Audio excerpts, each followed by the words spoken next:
बड़ा सुंदर लाइन बिहार के सुंदर होनहार कलाकार और हमारे भैया मंगल मधुकर जी और लोकगीत धोबी भोजपुरी कुल तो बटिए बा जोगी गीत भैया के आवाज में आप लोग एक से एक सुन सकत बनी। अपने चैनल है ना भैया, अपना का चैनल है M2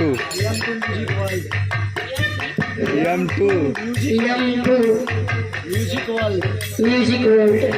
तमाम जोगी गीत भैया के बाद आप लोग सुनल जाइए, बड़ा नीक गीत बजा हुआ।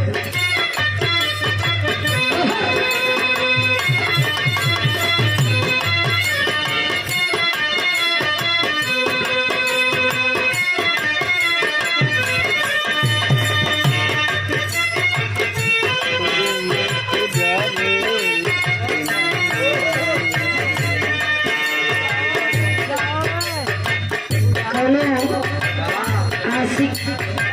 और कौनो मासिका ये है ना, कौनो मासिका कहे जैसे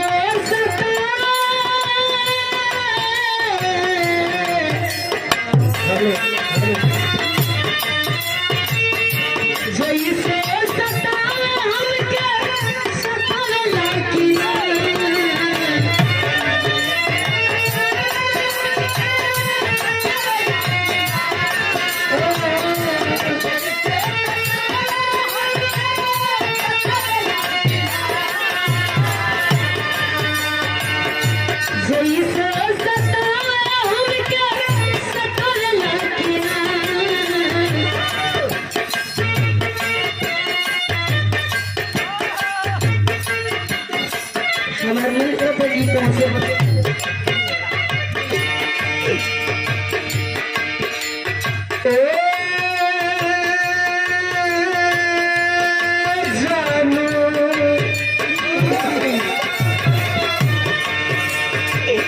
जैसे हम चरीला वैसे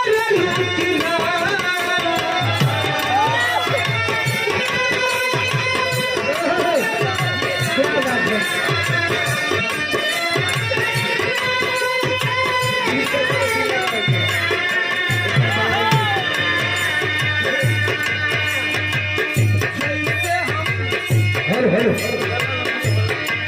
हेलो जैसे हम चरीला वैसे चोर रुकना अपना पगला के अपना पगला के अपना पगला के याद बोला